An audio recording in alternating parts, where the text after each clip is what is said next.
A ascensão e queda de Júlio César começa em uma Roma marcada por conflitos sociais, ambição política e guerras quase constantes, cenário perfeito para o surgimento de um homem cuja inteligência, carisma e ousadia mudariam o destino do mundo antigo. Caio Júlio César nasceu em 100 a.C., em uma família patrícia empobrecida, mas orgulhosa de sua linhagem. Desde cedo demonstrou talento para a oratória, disciplina militar e uma habilidade rara de conquistar aliados, vivendo em uma época em que a República Romana estava profundamente dividida entre aristocratas conservadores e políticos populares que defendiam reformas. César rapidamente se alinhou aos populares, entendendo que o apoio do povo seria sua maior arma. Sua juventude foi marcada por perigos e exílios, pois ao se recusar a obedecer ordens do ditador Sila para abandonar sua esposa, acabou perseguido e quase morto. Experiência que o fortaleceu e o ensinou que o poder em Roma era instável e brutal. Ao retornar, construiu sua carreira política passo a passo,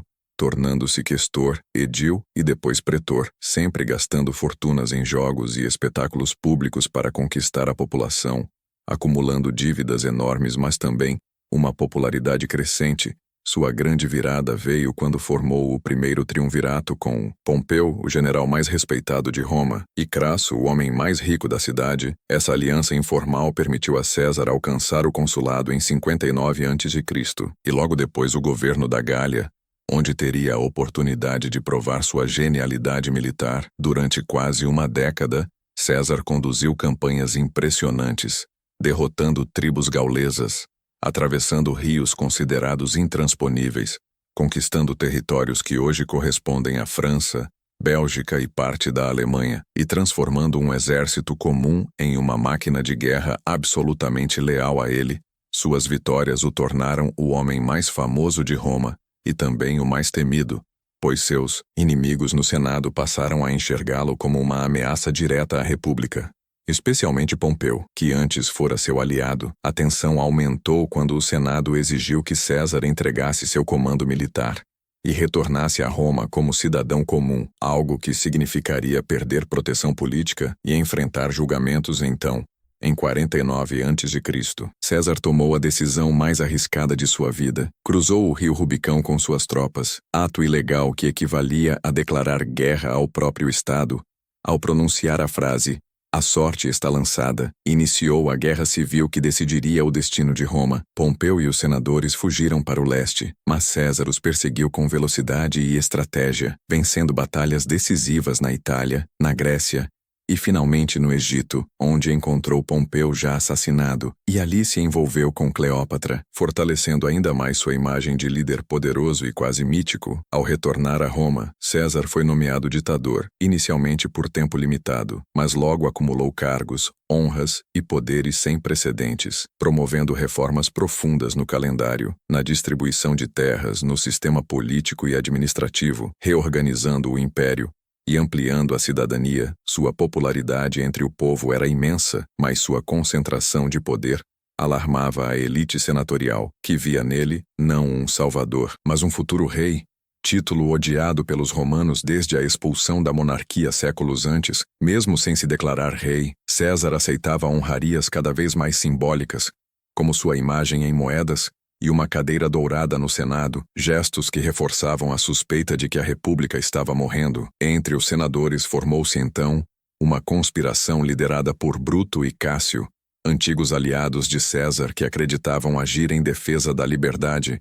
No dia 15 de março de 44 a.C., conhecido como os Idos de Março, César dirigiu-se ao Senado ignorando presságios e avisos.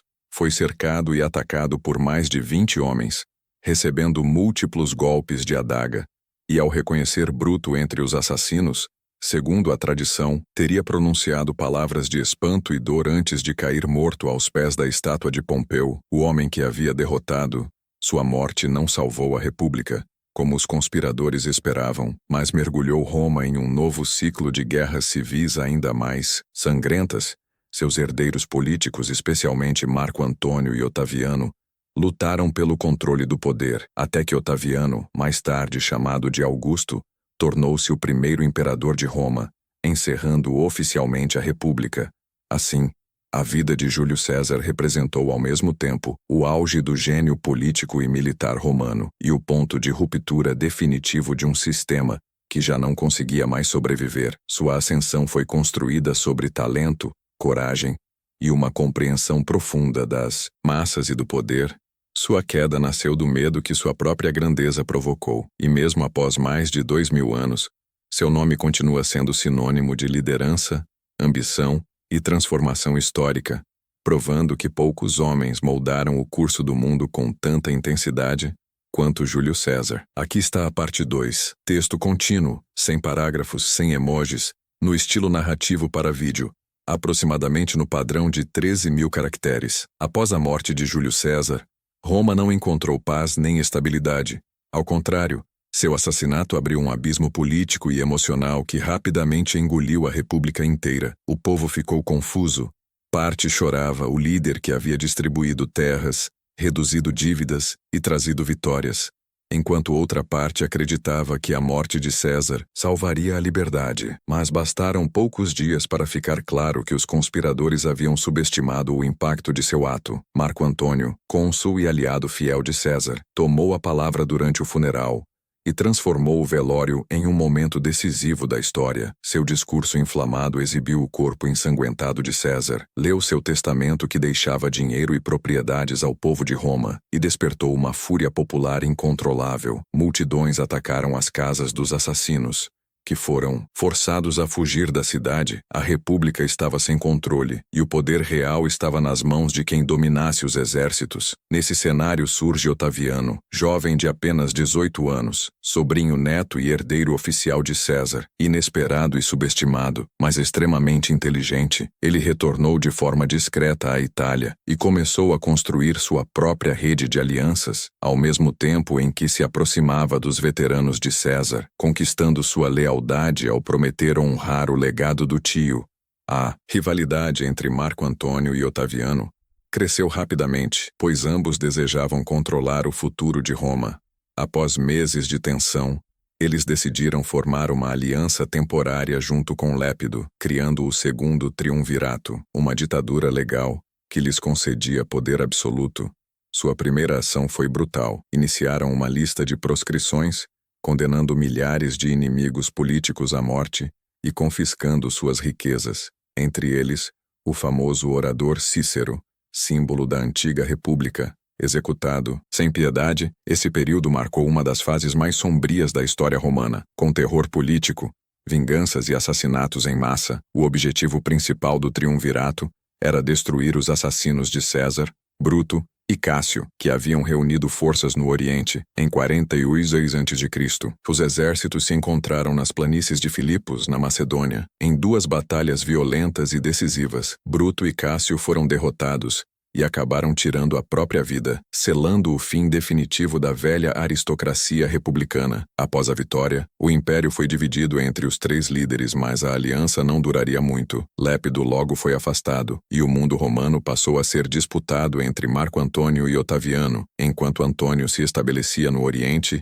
e se envolvia cada vez mais com Cleópatra, rainha do Egito, adotando costumes orientais e sendo visto em Roma como um governante distante e seduzido pelo luxo. Otaviano permaneceu no Ocidente, apresentando-se como defensor das tradições romanas e herdeiro legítimo de César. A propaganda entre ambos se intensificou, com Otaviano acusando Antônio de querer transferir o poder de Roma para o Egito e transformar Cleópatra em rainha do império. A tensão culminou na Guerra Civil Final, em 31 a.C., e na Batalha Naval de Ácio, onde a frota de Otaviano derrotou completamente as forças de Marco Antônio e Cleópatra, que fugiram para o Egito e, encurralados, acabaram se suicidando no ano seguinte. Otaviano retornou a Roma como senhor absoluto do mundo romano, mas aprendeu com o destino de Júlio César. Não se declarou rei nem ditador vitalício, construiu cuidadosamente uma nova forma de governo mantendo as aparências da república, recebendo o título de Augusto e tornando-se o primeiro imperador de Roma. E assim, a morte de Júlio César não restaurou a república, mas acelerou sua transformação no maior império da antiguidade. O nome de César passou a significar poder supremo, dando origem aos títulos de César,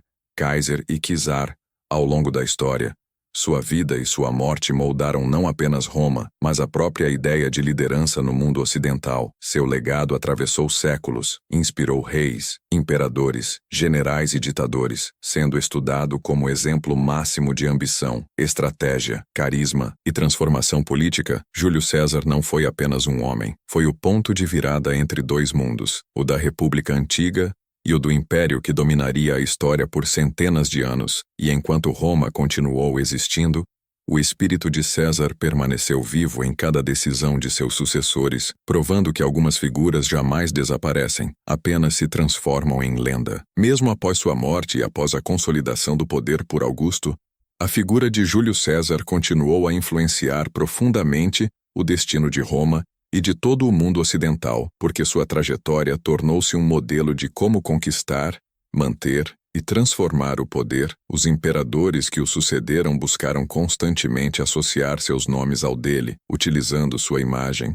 suas vitórias e sua memória como instrumento político. Augusto construiu templos em sua homenagem e declarou César como um deus, transformando o antigo general assassinado em uma figura quase sagrada. Essa divinização não foi apenas simbólica, serviu para legitimar o novo regime imperial, pois se o pai adotivo de Augusto era um deus, então o próprio Augusto governava por vontade divina, e assim a política romana entrou definitivamente em uma nova era, marcada pela centralização do poder e pela autoridade quase absoluta do imperador. Ao longo dos séculos seguintes, a sombra de César pairou sobre todos os grandes governantes de Roma, de Tibério a Trajano, de Adriano a Constantino. Cada um deles herdou não apenas o território que César ajudou a construir, mas também o modelo de liderança forte e carismática que ele havia inaugurado. Fora de Roma, sua influência atravessou continentes e milênios. O próprio nome César tornou-se sinônimo de imperador, sendo adaptado para diversas línguas e culturas,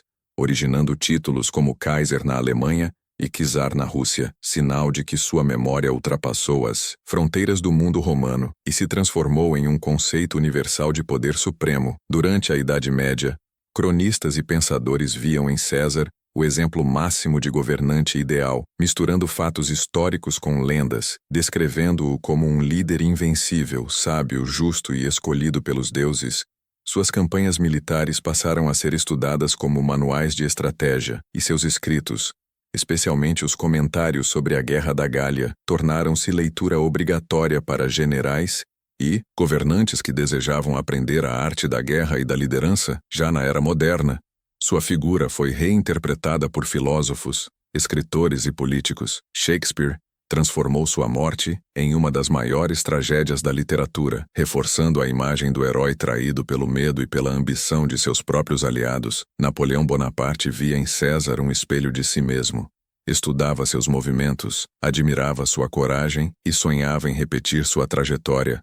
Outros líderes ao longo da história também buscaram se comparar a ele, enxergando na vida de César a prova de que um único homem pode mudar o curso do mundo. Mas sua história também serviu como alerta, pois sua queda demonstrou os perigos do poder absoluto e da concentração de autoridade em uma única pessoa. Mesmo quando essa pessoa parece agir em nome do povo, os conspiradores que o mataram acreditavam estar salvando a República, mas acabaram destruindo o pouco que restava dela. Sua morte revelou que Roma já havia ultrapassado o ponto de retorno, que o sistema republicano estava corroído por décadas de guerras, desigualdade e ambição, e que apenas uma nova forma de governo poderia manter a unidade de um território tão vasto. Nesse sentido, Júlio César não apenas acelerou o fim da República, mas tornou inevitável o nascimento do Império. Sua vida representa a transição entre dois mundos, o da política antiga, baseada em tradições aristocráticas, e o da política imperial, fundamentada na força, na propaganda e no carisma pessoal. Até hoje, historiadores debatem se César foi um tirano que destruiu a liberdade ou um reformador necessário que salvou Roma do colapso. Talvez ele tenha sido as duas coisas ao mesmo tempo, um homem de seu tempo, moldado por uma sociedade violenta e competitiva, mas também dotado de visão, talento e uma ambição que ultrapassava os limites comuns. Sua maior arma não foi apenas a espada, mas sua capacidade de compreender as pessoas, suas emoções, seus medos e seus desejos, ele soube usar o povo contra a elite, o exército contra o Senado, a vitória militar como argumento político, e a generosidade como ferramenta de fidelidade, mesmo depois de morto, continuou vencendo, pois seu nome e sua obra sobreviveram a seus inimigos, atravessaram os séculos e moldaram impérios que ele jamais chegou a conhecer. Poucos homens na história tiveram um impacto tão profundo e duradouro quanto Júlio César. Sua ascensão mostrou até onde pode chegar um indivíduo determinado em um mundo em crise, e sua queda ensinou que nem mesmo o maior dos líderes está acima do medo, da inveja e da traição humanas. Assim, a história de César permanece viva não apenas nos livros, mas em cada debate sobre poder, governo, liderança e ambição, porque enquanto existirem homens buscando dominar o mundo, o nome de Júlio César jamais será esquecido. E assim termina a história de um homem que nasceu em uma república em crise e morreu mudando o destino do mundo para sempre. Júlio César não foi apenas um general, nem apenas um político, mas uma força histórica capaz de transformar séculos em uma única vida. Sua ascensão mostrou o poder da ambição, da estratégia e do carisma. Sua queda revelou o preço que até os maiores líderes pagam quando despertam o medo daqueles que os cercam, e mesmo após sua morte, seu nome continuou ecoando através dos impérios, dos reis e das guerras, provando que algumas figuras jamais pertencem apenas ao passado. Se você gostou dessa história e quer continuar viajando pelos maiores acontecimentos da humanidade, se inscreva no canal, deixe seu like e compartilhe esse vídeo, porque aqui a história não é apenas contada, ela é vivida. E no próximo episódio, uma nova era, um novo conflito e uma nova lenda esperam por você.